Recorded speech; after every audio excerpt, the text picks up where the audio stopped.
যেখানে মক্কার আবু জাহেল আবু লাহাবরা পর্যন্ত বিশ্বাস করত বৃষ্টি দেওয়ার মালিক আল্লাহ, রিজিক দেওয়ার মালিক আল্লাহ, সেখানে বাংলাদেশের মুসলমান দেশের প্রধানমন্ত্রী বলেছিল মা দুর্গা দেবী গজে চড়ে আসে বলে ফসল বেশি হয়েছে, আমি তার প্রতিরোধ করেছিলাম, তার হিংসার কারণে আমাকে গ্রেফতার করেছিল।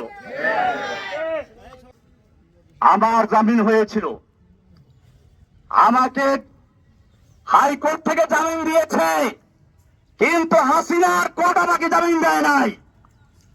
আমাকে জেল গেট থেকে নিয়ে 2 দিন রেখে আবার গ্রেফতার করে ভিতরে দিয়ে দেয়। এখন আমি সেই মামলায় কারারুদ্ধ আছি। ভাইয়েরা আমার, আপনারা জানেন আমি ঈদের সময় বাড়িতে বেড়াতে এসেছিলাম। আমি কোনো দল করি না, আমার প্রত্যেকটা লেখা এবং বক্তব্যে বলা আছে আমি একজন মুসলিম। কোরআন আমার পরিচয় দিয়েছে হুয়া সাম্মাকুমুল মুসলিমিন, আমি সেই মুসলিম পরিচয় দিয়ে চলেছি। আমার নামে একটা দল তৈরি করে কখনো বলা হয় আমি নাকি তার আধ্যাত্মিক নেতা, কখনো গুরু, কখনো প্রধান, কখনো আরো কি। সাংবাদিক ভাইদেরকে আমি জিজ্ঞেস বলতে চাই, আপনারা ভালো করে দেখুন, জসিমউদ্দিন রহমানী গ্রেফতার হওয়ার আগ পর্যন্ত আনসারুল্লাহ বাংলা টিমের কোন দলের নাম করলে কানেও শুনে নাই। আমি চ্যালেঞ্জ করে বলি, বাংলাদেশে আনসারুল্লাহ বাংলা টিম নামে কোন দল নাই, এটা শেখ হাসিনার তৈরি করা। আপনারা জানেন সূরা কসাসের শুরুতে পড়বেন, কোরআন বলছে ফেরাউন সম্পর্কে আলোচনা, সেখানে বলেছে ফেরাউন কি করতো, ওয়াজআলা আহলাহা শিয়া, ফেরাউন তার জাতিকে বিভিন্ন দলে দলে বিভক্ত করত, ইস্তাযইফু তাইফাতাম মিনহুম, তাদের একটা গ্রুপকে সে দুর্বল করে রাখত। শেখ হাসিনা সেই ফেরাউন, এই যুগের ফেরাউন হাসিনা বাংলাদেশের জনগণকে কেউ রাজাকার, কেউ আনসারুল্লাহ, কেউ অমুক তমুক বিভক্ত করে সে তার শাসন পাকা করতে চেয়েছিল।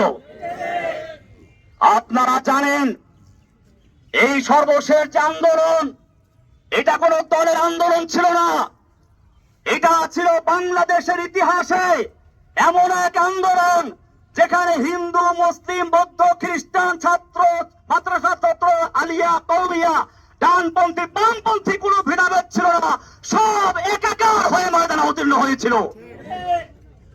আপনারা জানেন, আমার মনে পড়েছে জেলখানায় বসে যেদিন শুনলাম হাসিনা পালিয়েছে, আলাম তারা কাইফা ফাআলা রাব্বুকা বিআসহাবিল ফিল, আল্লাহ বলছেন আপনি কি দেখেন নাই হাতি বাহিনীর সাথে আল্লাহ কি আচরণ করেছিলেন।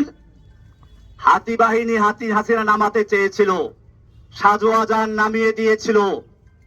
আল্লাহ বলছেন আলাম ইয়াজআল কাইদাহুম ফি তাদলিল, তার এই জঙ্গি জঙ্গি খেলার চক্রান্ত আল্লাহ কি ব্যর্থ করে দেন নাই।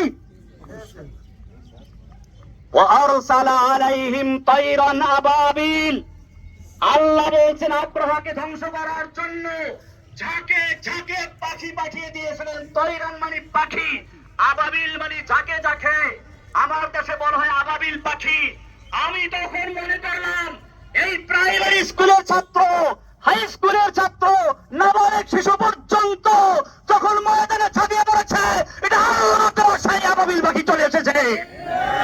হাসিনার কোন ক্ষমতা ছিল না মোকাবেলা করার মতো।